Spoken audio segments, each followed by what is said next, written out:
آپ جب معراج پر گئے، اللہ نے آپ کو آسمانوں پہ بلایا تو آپ نے اللہ تعالیٰ سے بات کی، یا اللہ آپ نے ابراہیم علیہ السلام کو خلیل بنایا۔ خلیل کہتے ہیں جس کی دوستی دل میں پکی ہو۔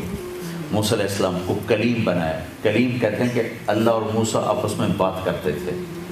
موسیٰ علیہ السلام زمین پر، اللہ اوپر، تو آپس میں بات ہوتی تھی، تو اس کو کلیم۔ اور داؤد علیہ السلام کو اپنے لوہا نرم کر کے دیا۔ داؤد علیہ السلام جب لوہے کو پکڑتے تھے نا تو وہ بالکل موم بن جاتا تھا، بالکل نرم ہو جاتا، دھاگے کی طرح اس کو ایسے کر دیتے، اور اس سے وہ زرہ اس زمانے میں ہوتا تھا، لوہے کا لباس جو لڑائی میں استعمال ہوتا۔ سلیمان علیہ السلام کو اپنے ہوا تابع کر کے دی۔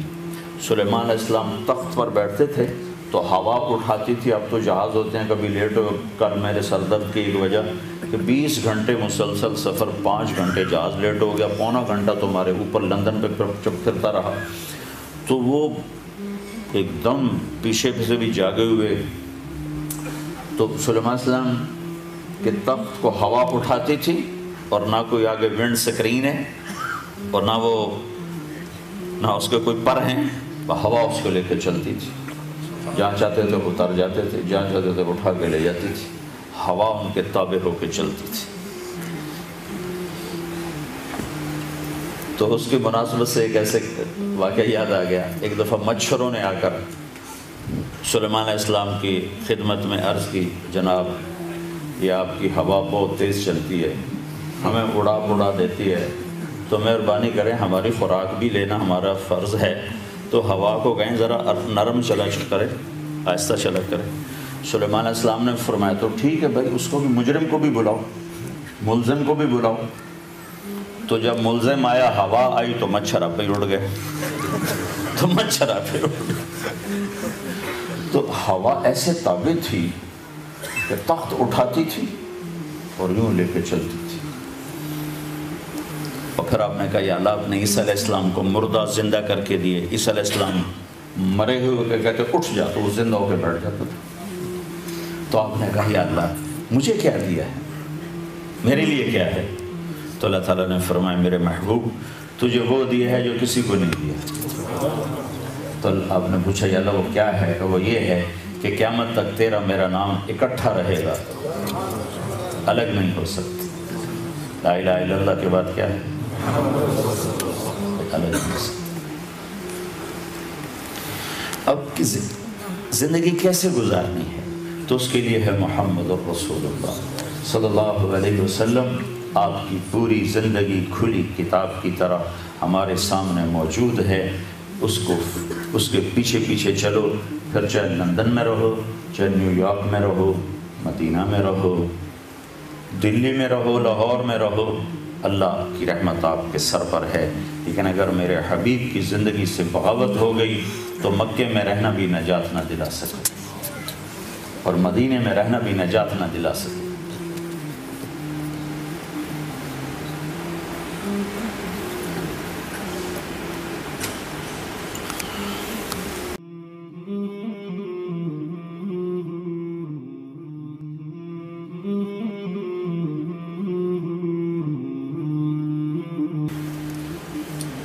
تو اللہ ڈنڈا سانپ ڈنڈا یہ دکھانا چاہتا ہے کہ نفع نقصان اوپر سے ہیں، نیچے نہیں۔ تو موسیٰ علیہ السلام نے وہ کیا جو ہونا چاہیے تھا، بھاگے۔ تو اللہ نے کہا، موسیٰ کدھر بھاگ رہے ہو؟ پکڑو اسے۔ کہا، یا اللہ معاف کر، میں نہیں پکڑا۔ انکار کر دیا اللہ کو، کہ یا اللہ معافی دے، میں نہیں پکڑا تھا۔ تو میں کہا خودھا، پکڑو نا بابا۔ پھر اللہ نے کہا خودھا ولا تخف، ارے پکڑو ڈرو نہیں، کہنا یا اللہ میری توبہ۔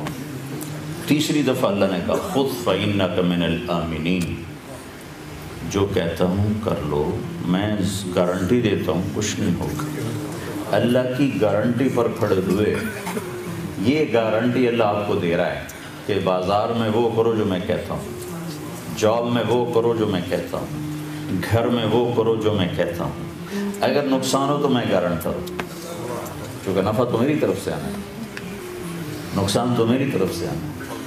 یہ صرف قصہ سنانا تو مقصود نہیں نا، اللہ نے اس قصے کو 28 پاروں میں کیوں سنایا ہے؟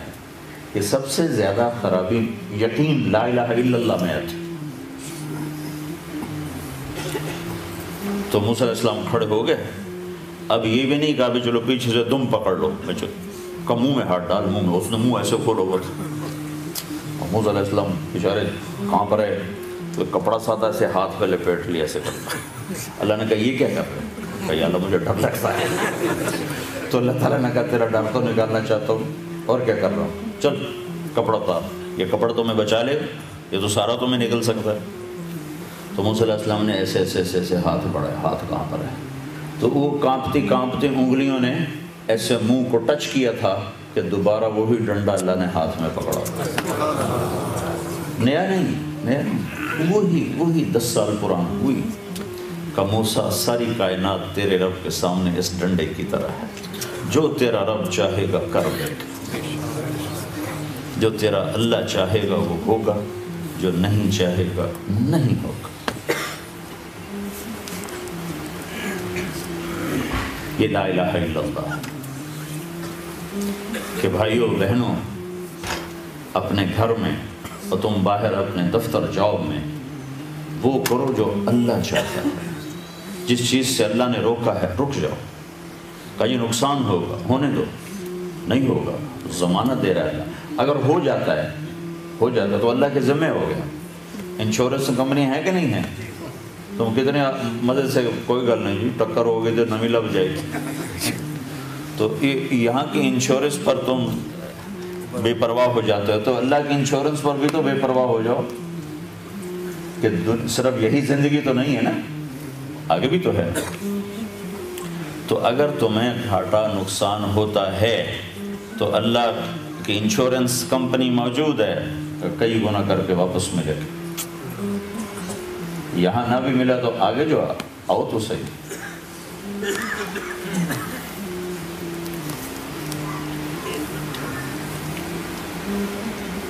ایک دفعہ موسیٰ علیہ السلام نے کہا یا اللہ آپ نافرمان کو بڑی دنیا دیتے ہو, فرما بردار کو تھوڑی تھوڑی کر کے.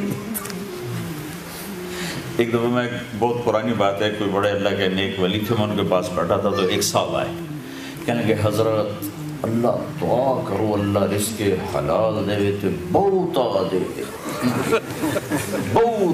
دے, اللہ رزق حلال دے اور بہت زیادہ دے.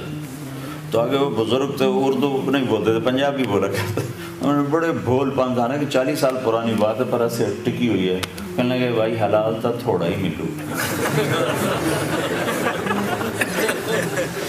تو اس وقت تو میں دین نہیں پڑھا تھا, لیکن جب میں نے قرآن پڑھا تو مجھے ان بزرگوں کی بات یاد ہے کہ انہوں نے قرآن سے بات کی, بھائی حلال تو تھوڑا ہی ملو. قُلْ لَا يَسْتَوِي الْخَبِيثُ وَالطَّيِّبُ وَلَوْ أَعْجَبَكُمْ كَثْرَةُ الْخَبِيثِ. انہیں بتا دو حلال اور حرام برابر نہیں ہے, اگرچہ حرام بہت زیادہ ہوتا ہے اور اس کی کثرت تمہارے دل کو بہت اچھی لگتی ہے, لیکن یاد رکھنا کہ حرام میں کبھی زندگی نہیں بنتی. کبھی حلال تو تھوڑا ہی ملو. تو اللہ تعالیٰ نے موسیٰ علیہ السلام کے قصے سے یہ بات سمجھائی کہ گھر میں, جاب میں, دفتر میں, لندن میں, مکہ میں, مدینہ میں اللہ کے پابند بن کے چلو. کہا یہ تو نقصان ہو جائے گا. کہا نہیں ہوگا, اللہ گارنٹی دے رہا. اچھا ہو گیا, امتحان دی کی جگہ ہو گیا تو سارے کا سارا انشورڈ ہو گیا. یا تمہاری اگلی نسل کو مل جائے گا اور یہ آگے تمہیں مل جائے گا. حضرت جب ہمارے نبی پاک صلی اللہ علیہ وسلم نے سود کو حرام کیا حج کے موقع پر کہ آج کے بعد سود ختم, اور میں سب سے پہلے اپنے چچا عباس کا سود ختم کرتا ہوں. حضرت عباس پورا بینک تھے, تو انہوں نے کہا میرے نبی نے میرا سود ختم کیا, میں اصل بھی ختم کرتا ہوں. اچھا ایک دم دیکھنے میں بہت بڑا نقصان ہوگا, لیکن علماء کہتے ہیں اس کے بدلے میں اللہ نے حضرت عباس کی اولاد کو 535 سال حکومت عطا فرمائی, جس کو عباسی حکومت کہتے ہیں. بنو امیہ 132 ہجری میں وہ حکومت پر آئے اور 656 656 پر جا کر وہ ختم ہوئے۔ کوئی 532-35 سال عباس رضی اللہ تعالیٰ عنہ کے سود کے ختم ہونے اور انہوں نے اصل ختم کر دیا، اس کے بدلے میں یہ اللہ کا یہ تحفہ، تیری اولاد 500 سال تک اولاد کھاتی رہی۔ انشورڈ ہے سب کچھ، ہاں تم کلمے والا یقین پیدا کرو۔ یہ تبلیغ میں جو کہتے ہیں چلہ لگاؤ، 4 مہینے لگاؤ، کہ یہ سیکھنے کی محنت ہے۔ اللہ نے ہمیں زمانے بعد یہ محنت عطا فرمائی، اس کو اللہ کے واسطے سیکھو۔ یہ گھر بیٹھے یہ کیفیت نہیں بدلتی، یہ تو اندر کی چیز ہے، یہ اندر کا جذبہ ہے۔ اب باہر زندگی کیسے گزارنی ہے، زندگی کیسے گزارنی، تو زندگی تو ڈیلنگز کا نام ہے نا، تو زندگی گزارنے کا کیا طریقہ ہونا چاہیے؟ تو یہ کلمے کا اگلا حصہ ہے محمد الرسول اللہ صلی اللہ علیہ وسلم، کہ زندگی جناب رسول اللہ صلی اللہ علیہ وسلم کے طریقے پر گزارنی چاہیے۔ الہ الا اللہ کے ساتھ نہ تھی کہ اللہ تعالیٰ نے یہ ایک آئیڈیل ہستی دی ہے کہ بس اس کی نقل اتارو، اس کے پیچھے چلو تو کامیاب۔ تو اگر اس میں ہم آپ کے پیچھے چلتے گئے تو ہم اللہ کے محبوب بن جائیں۔ اللہ نے آپ کو ساری کائنات میں سے چنا اور اپنا حبیب بنایا، اپنا محبوب بنایا۔ حبیب اس کو کہتے ہیں جس کی محبت کی کوئی حد نہ ہو۔ تو اللہ نے آپ کو حبیب بنایا اور ساری کائنات میں سب سے اعلیٰ اور افضل بنایا۔ بھائیو، 2 کام کرو، ایک اللہ سے تعلق نماز، ایک اللہ کے بندوں سے تعلق اچھے اخلاق، تو سارا دین ہاتھ میں آ جائے۔ اور سارے اچھے اخلاق کی آخری بات ایک کر دیتا ہوں، 8 بج گئے ہیں۔ ایک بات، سارے اخلاق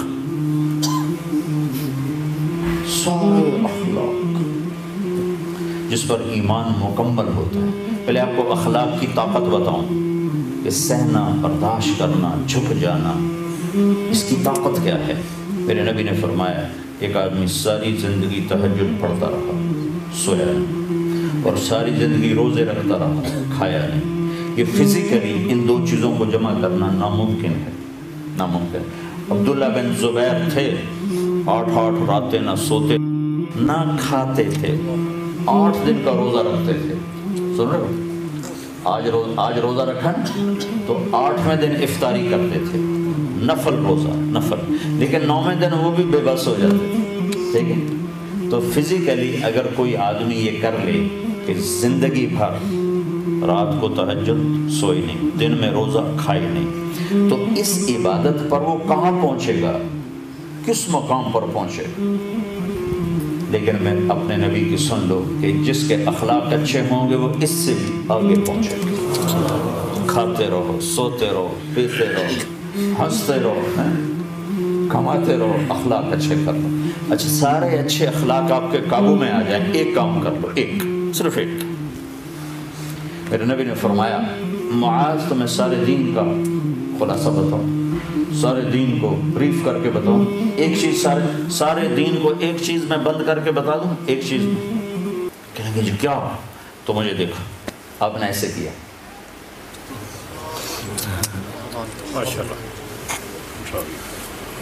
آپ نے یہ نہیں کہا تہجد پڑھ، روزے رکھ، ذکر کر، تلاوت کر، عمرے کر، حج کر، زبان قابو میں رکھ، سارا دین تیرے قابو۔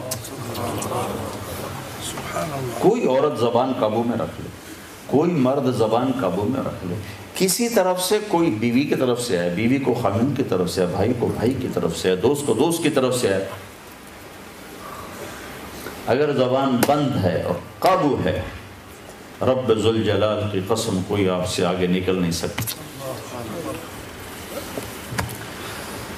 ایک شہر میں گیا تو وکلاء کا وفد آئے ملنے، تو میں نے آدھا گھنٹہ بات کی، کہا جی آپ نے بہت نصیحتیں کی ہیں، آخر میں کوئی ایک نصیحت کر دے جس کو ہم پکڑ لیں۔ تو میں نے کہا نہیں، یہ نہیں، کوئی اور بتائیں، کوئی اور بتائیں۔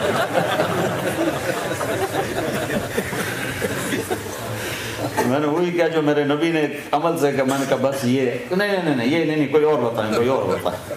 میں نے کہا ایک پوچھنی ہے تو بس یہی ہے یہی ہے. اس زبان سے جھوٹ نہ نکلے, گالی نہ نکلے, کسی کی بےعزتی کا بول نہ نکلے. ایک صحابی کی بات سنا کے بات ختم کرتا ہوں. ایک صحابی ابو دجانہ رضی اللہ تعالیٰ عنہ, بڑے صحابوں میں, بدر سے لے کر آخری حج تک ہر مارکے میں شریک رہے. ایک دن کہنے لگے تمہیں بتاؤں میری بخشش کا سب سے بڑا عمل کیا ہے جو جس پر مجھے امید ہے کہ اس پہ میں انشاءاللہ بخشا جاؤں. تو جب میں پڑھ رہا تھا اور اگلی سطریں ذہن میں نہیں تھیں, سامنے نہیں تھی, تو میرے جی میں کہیں گے جنگ بدر, کہ جنگ بدر والوں کو اللہ نے کہا جاؤ تمہیں معاف کیا جو مرضی کرو. یا کہیں گے حدیبیہ, صلح حدیبیہ, اللہ نے قرآن میں کہا لقد رضی اللہ عن المؤمنین, حدیبیہ والوں سے میں راضی ہو گیا. اگلی سطر پڑھ کر میرا میٹر ہی گھوم گیا کہ اتنا بڑا آدمی بدر والا. تھوڑی سی ان کی اور سیرت سنت. آپ نے احد کے میدان میں ہلچل مچ گئی, اوپر نیچے ہو گئی, تو آپ نے اپنی تلوار اٹھائی. کہ اس تلوار کو کون لے گا؟ تو کئی لوگ کھڑے ہوئے. تو آپ نے کہا اس کا حق کون ادا کرے گا؟ تو سارے بیٹھ گئے. صرف 3 آدمی کھڑے رہے, حضرت عمر, حضرت زبیر, حضرت ابو دجانہ. عمر خلفاء راشدین میں سے ہیں, زبیر پھپھی زاد ہیں, اور ابو دجانہ مدینے والے ہیں. تو آپ نے وہ تلوار نہ زبیر کو دی نہ عمر کو دی, ابو دجانہ کو دی. یہ وہ آدمی ہے ابو دجانہ. ابو دجانہ فرمانے لگے میرے پاس بخشش کا سب سے بڑا عمل صرف ایک ہے کہ میں نے آج تک اپنی زبان سے کسی کو دکھ نہیں پہنچا, اور میرے دل میں کسی مسلمان کا بغض نہیں. تو یہ ساری عورتیں, یہ سارے مرد, یہ میری آخری بات لے لیں جو ابو دجانہ نے کہی کہ دل سے, زبان سے کسی کو دکھ دینے والا بول نہ بولو. سامنے بیوی ہو, بیوی کے لیے خامد ہو, بھائی ہو, بہن ہو, باپ ہو, ماں ہو, دوست ہو, ساتھی ہو, اپنا ہو, پرایا ہو, اور اپنے دل میں کسی کی نفرت نہ پیدا ہونے دو. تو رب ذوالجلال کی قسم بغیر حساب کتاب کے اللہ جنت میں ڈال دے. تو سارے بھائی اس کی نیت کرو. نیت کرتے ہو نا؟ اس کو سیکھنا ہے تبلیغ میں نکل کر. تو اس کے بھائی ارادے کرو, اس کی اللہ سے مانگو کہ اللہ تعالیٰ یہ صفات ہمیں نصیب فرمائے. یہ سیکھنے سے آتی ہیں. جو بھائی انشاءاللہ اس کی نیت کرے گا اللہ اس کی زندگی کو 4 چاند لگا دے. تو نیت کرتے ہو نا سارے بھائی؟ آپ کو ہر دفعہ نام لکھنا ضروری نہیں ہوتا, اذان کا وقت ہو گیا ہے, بس آپ کی نیت ہی کافی ہے. تو نیت تو کر لی نا سارے بھائی, اور کم از کم یہ آخری 2 بار ایک نماز نہیں چھوڑنی, ایک اس زبان سے کسی کو دکھ نہیں دینا. ٹھیک ہے؟ اللہ تعالیٰ عمل کی توفیق.